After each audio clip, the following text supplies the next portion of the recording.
الحمد لله والصلاة والسلام الأتمان الأكملان الأطيبان على رسول الله وعلى آله وصحبه ومن اهتدى بهداه اللهم اغفر لنا ولوالدينا ولمن له حق علينا ولجميع المسلمين. Біздер естеріңізде болса, өздеріңізбен Мүлк сүресінің тәпсірін өтіп жатқан едік. Енді негізі бұл сабағымыз бейсенбі күні болатын болғандықтан бүгін не дейді? Тәзкиратан лил мубтади ва табсиратан лил мунтахи демекші, білетін адамдарға ескерту, білмейтін адамдарға жаңа ғылым болсын деп өткен сабақта өткенімізді тағы бүгін қайталайын деп жатырмыз. Алғашқы аяттарын.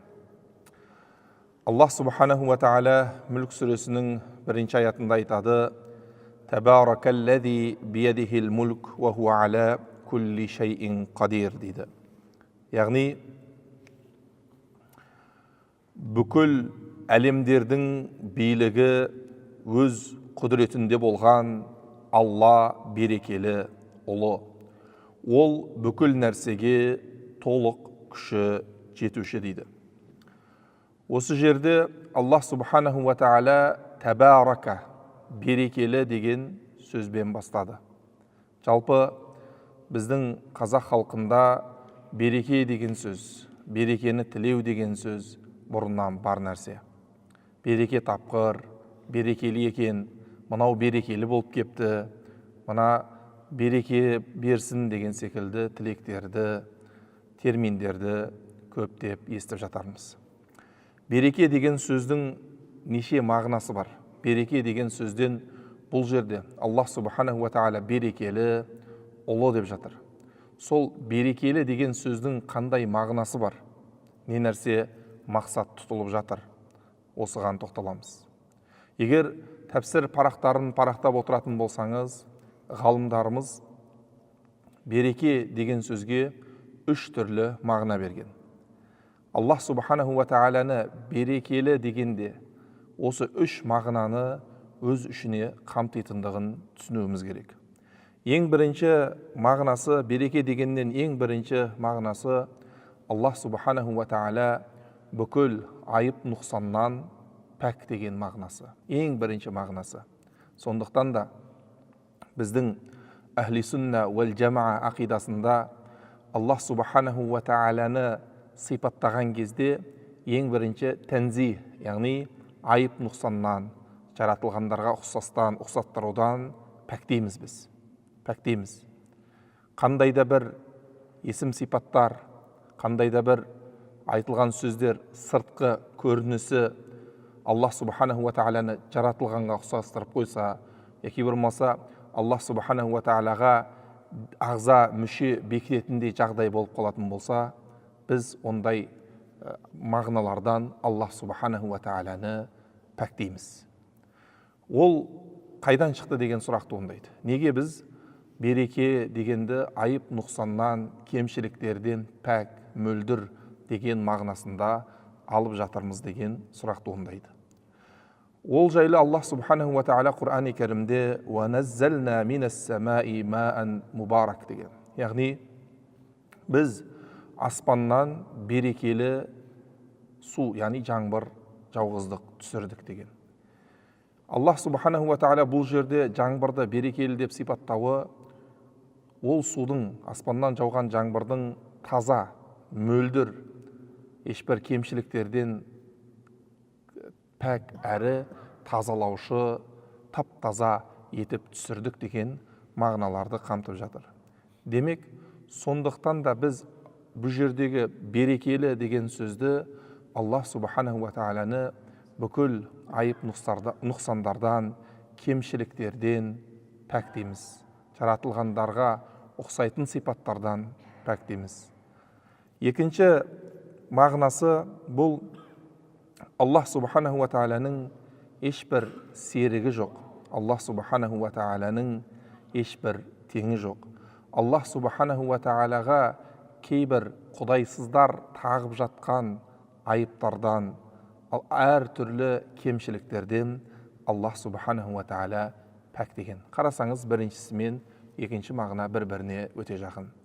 Үшіншісі, ол жалғасты деген сөз. Егер мәселен бір жанұяға береке тілейтін болса, онда сол бақтарың баянды болсын, жалғасты болсын деген мағынаны білдіреді. Ол белгілі бір уақытта бітіп, түгесіліп қалмасын. Ол жалғасты түрде болсын деген мағынаны білдіреді. Сондықтан да пайғамбар саллаллаху алейхи уассаламның мына неке қиған жұптарға жасаған дұғасына қарайтын болсақ, баракаллаху фикума ва барака алейкума ва жамаа бейнакума фил хайр деп дұға жасаған көреміз. Яғни Аллах субханаху ва тағала сіздерге береке берсін, үстеріңізден береке жаудырсын, және сіздерді жақсылықта жинасын деген мағына екен көреміз. Осы жердегі береке берсін дегені, осы шаттықтарыңыз, қуаныштарыңыз жалғасты болсын, үзіліп қалмасын, түгесіліп қалмасын деген мағыналарды қамтиды. Ал Аллах субханаху ва тағаланың затына, Аллах субханаху ва тағалаға қолданған кезде, бұл жалғастылық деген бастауы жоқ. Мына әлемде бүкіл нәрсе білесіздер жаратылған. Барлық нәрсе жаратылған. Аспандар, жер, адамзат, барлық нәрсенің бастауы бар. Ал Аллах субханаху ва тағала ғана жаратылмаған. Ол зат жаратушы. Аспандар мен жердің жаратушысы. Аспандар мен жердің қожасы, қожайыны, иесі. Әрі ешқашан Аллах субханаху ва тағала бір күні жоқ болып қалмайды. Ол мәңгі тірі. Мәңгі тірі, мәңгі бар болып қалады. Мәңгі бақи бар болып қалады. Мына дүниедегі қандай үлкен нығмет дейміз ба, мына дүниедегі қандай үлкен нәрсе дейміз ба, қандай күш қайратты, күш қуатты дүние дейміз ба, оның барлығы бір ғана айып нұқсаны бар. Ол бір күн келіп, оның бітіп қалуы, түгесіліп қалуы мүмкін екендігінде жатырды. Мүмкін екендігінде жатыр. Ал Аллах субханаху ва тағала болса, ол ешқашан бітпейді. Аллах субханаху ва тағала бір күн келіп жоқ болып қалмайды. Аллах субханаху ва тағала бастауы жоқ және мәңгі тірі. Міне осындай мағыналарды қамтиды екен. Осы жерде біз бір нәрсені түсінуіміз керек. Бұрынғы тәпсір саласындағы ғалымдарда мысалмен тәпсірлеу деген нәрсе бар. Мысалмен тәпсірлеу деген нәрсе бар. Яғни бұл береке деген сөз осы айтылған үш нәрсені де өз ішіне қамтыған халде Аллах субханаху ва тағала өзін берекелі деу арқылы Аллах субханаху ва тағала өзін бүкіл айып нұқсаннан пәк, ешбір серігі жоқ, бастауы жоқ және мәңгі не дейді, мәңгі бақи ешқашан жоқ болмаушы мәңгі екендігін осы аятымен Аллах субханаху ва тағала білдіріп жатыр. Енді құдірет бүкіл аспандар мен жердің билігі құдіретінде болған деген нәрсеге келіп тоқтансақ. Жалпы мүлкінде болған дегенді ғалымдарымыз төрт түрлі мағынамен түсіндірген екен. Аллах субханаху ва тағаланың аспандар мен жер құдіретінде болуы төрт түрлі мағынамен, аспандар мен жердің билігі Аллах субханаху ва тағаланың аспандар мен жер құдіретінде болуы төрт түрлі мағынамен түсіндірілген екен. Ең біріншісі, Аллах субханаху ва тағала бүкіл патшалардың патшасы, бүкіл иеліктердің иесі, бүкіл барлықтардың қожасы Аллах субханаху ва тағала. Құлиллахумма маликал мульк, ту'тил мулька мән таша, ва танзи'ул мулька миммән таша деген басқа бір аят бар. Яғни, ва Алла, сен патшалардың патшасысың. Кімге қаласаң патшалық бересің, ал кімнен қаласаң патшалықты алып қоясың деген мағына бар. Енді тағы да бір нәрсе бар. Мына дүниедегі адамзаттың қолындағы бүкіл иеліктердің барлығы, бүкіл мүліктердің барлығының шынайы иесі Алла тағала. Неге? Өйткені мен мәселен бір телефонның иесімін деуі мүмкін да. Бірақ кез келген уақыт ол бұзылып қалуымен, ұрланып кетуімен, қолымнан түсіп сынып қалуымен менің иелігімнен шығып кетуі мүмкін.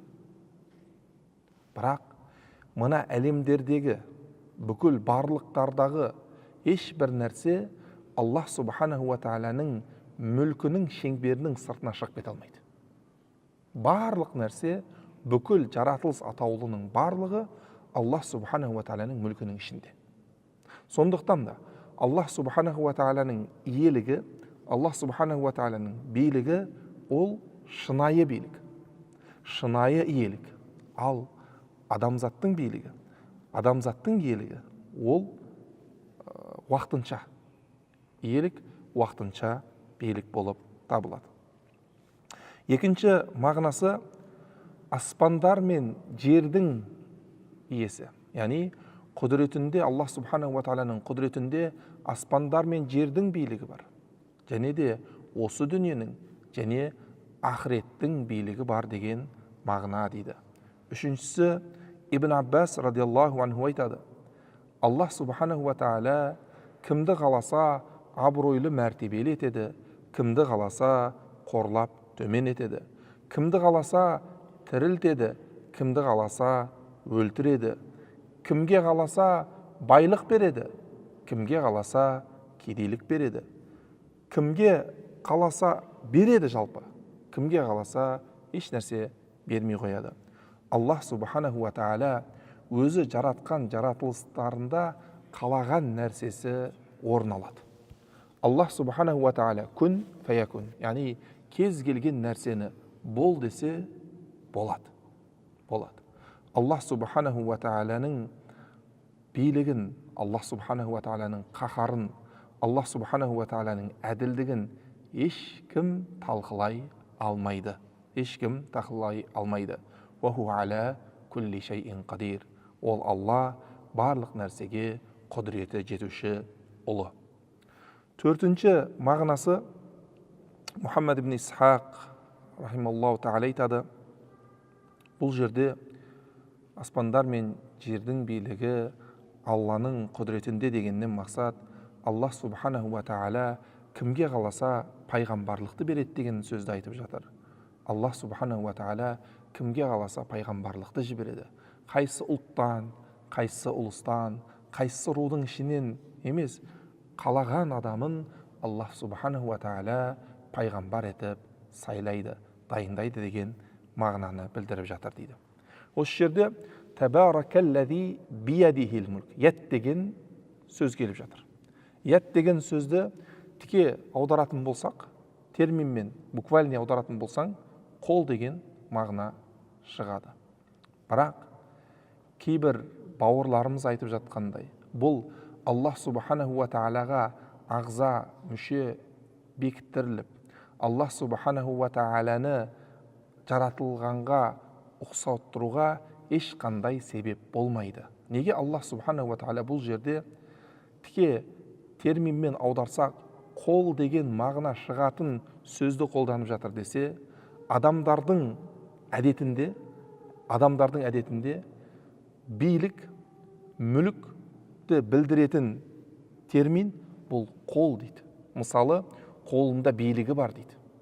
Қолында билігі бар деген сөз, билікті қолмен ұстап тұр деген сөз емес. Билік бұл, мына терминмен, ғылыми терминмен айтқан кезде абстракты мағына ол. Абстракты мағына. Ол нақты бір материалды нәрсе емес ол. Қолмен ұстап тұратын нәрсе емес ол. Қолында билігі бар деген сөз, ол бағана мағына тұрғысынан айтылатын сөз.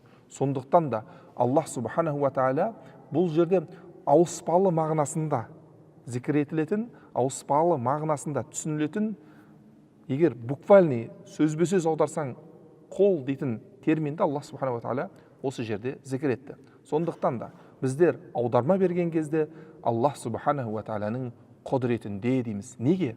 Өйткені ешбір осы аятқа тәпсір берген негізгі тәпсірші ғалымдар бар ғой, ешбірі бұл міне Аллах субханаху ва тағала қол деп жатыр, демек Алланың қолы бар, Алланың деген сөзді айтпаған. Барлығы, жаңа айттық қой, бұл жерде мүлік дегенде 4 түрлі мағынасы бар деп.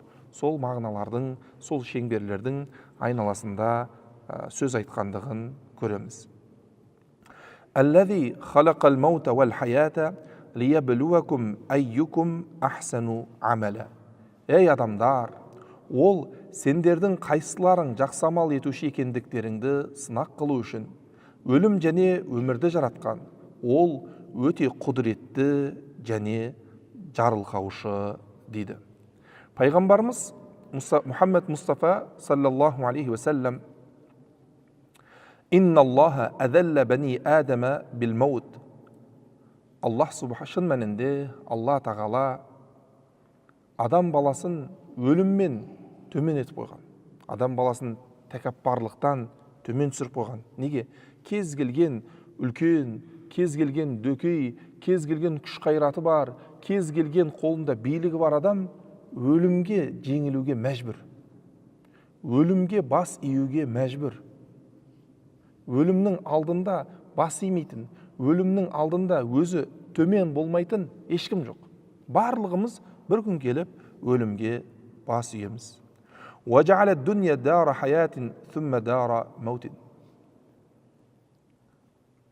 Аллах субханаху ва тағала дүниені өмір сүретін, сосын өмірден өтетін мекен етті. وَجَعَلَ الْآخِرَةَ دَارَ جَزَاءٍ ثُمَّ دَارَ بَقَاءٍ дейді. Ал ақыретті болса, есеп әрбір істеген іске лайықты жазасын немесе сыйын алатын және мәңгі өмір кешетін тұрақ етті дейді Аллах субханаху ва тағала. Сондықтан да, ағайындарым, Аллах субханаху ва тағала өмірді беруінен және артынан келетін өлімді беруінен мақсаты біздердің қайсы біріміз көркем амал істеуші екендігімізді сынау үшін жасалынып жатқан дүние екенін түсінуіміз керек. Қатада рахималлаху тағала айтады, ертең қияметте Аллах субханаху ва тағала жәннат иелері, тозақ иелерінің көз алдында өлімді бір қошқардың кейпінде алып келеді дейді. Барлығы таниды, мына өлім. Мына өлім, барлығы біледі. Сөйтеді де, барлығының көз алдында өлімді бауыздайды дейді. Сөйтіп, уа жәннат иелері, мәңгі өмір сүру бар. Бұдан бұлай өлім жоқ. Ей тозақ иелері, мәңгі өмір сүру бар. Бұдан бұлай өлім жоқ деп айтады дейді. Сонда сол күні жәннат иелері қуаныштары қойнына сыймастай болып өте көп, өте қатты қуанады. Сол күні Аллах субханаху ва тағала баршамызды соның қатарынан болдан сақтасын. Тозақ иелері өте қатты қайғырумен қайғырады дейді. Енді, осы жерде байқасаңыздар, Аллах субханаху ва тағала өлімді және өмірді жаратты деп жатыр. Өлім жаратылатын дүние ма деген сұрақ туындайды. Әхли сүннаның ғалымдары бұл жерде екі түрлі көзқарас айтқан. Біріншісі, өлім жаратылатын бір сипат деген, бар нәрсе деген. Оны Аллах субханаху ва тағала арнайы, мәселен, дүние салатын адамның бойында Аллах субханаху оны жаратады деп түсіндірген. Ал имам Матуриди рахималлаху тағала өзінің тәуилат әхли сүнна еңбегінде өлімді және өмірді жаратты дегенді бұлай түсіндірген, бұлайша тәпсірлеген. Яғни өлімді жаратты деуінен мақсат Аллах субханаху ва тағала бізді жансыз бір ет, бірінші ұйған қан, сосын барып бір бөлшек ет боламыз ананың жатырында жатқан кезде. Яғни жансыз күйі жаратты. Сосын барып оған сүр үрлеумен оған өмір берді деген мағынада деп имам Матуриди рахималлаху тағала солай тәпсірлеген екен. Енді осы жерде тағы бір сұрақ туындайды. Неге Аллах субханаху ва тағала өлімді өмірден бірінші зікір етіп жатыр.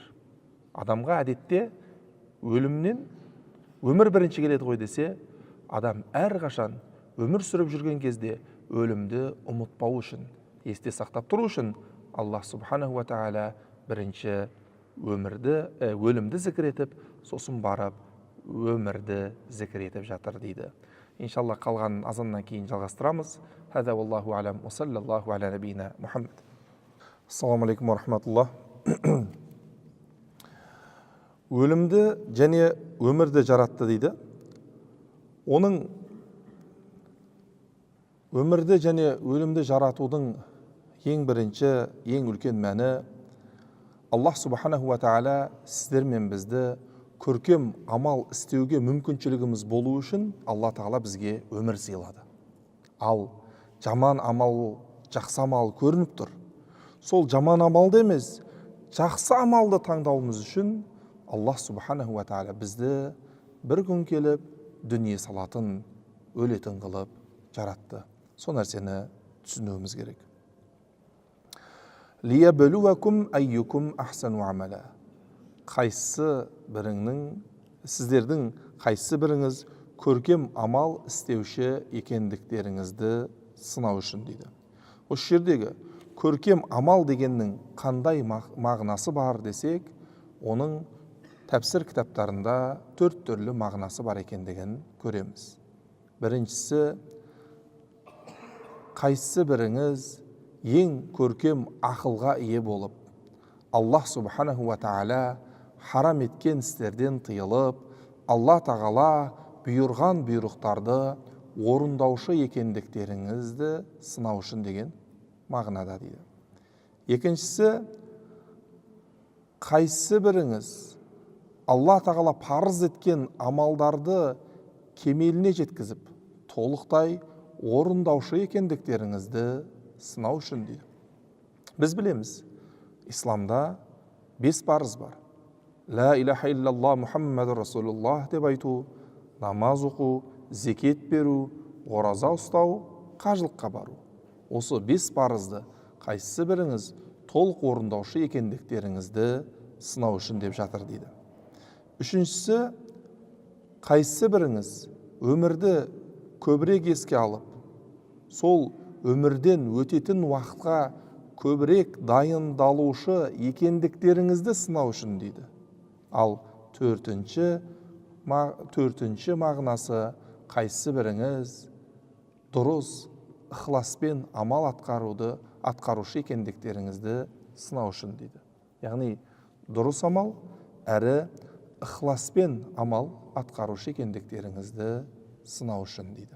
Жалпы амал қабыл болу үшін біріншісі Құран хадиске сай болу керек, екіншісі ол шын ықыласпен Алланың разылығын қалап атқарылған болу керек.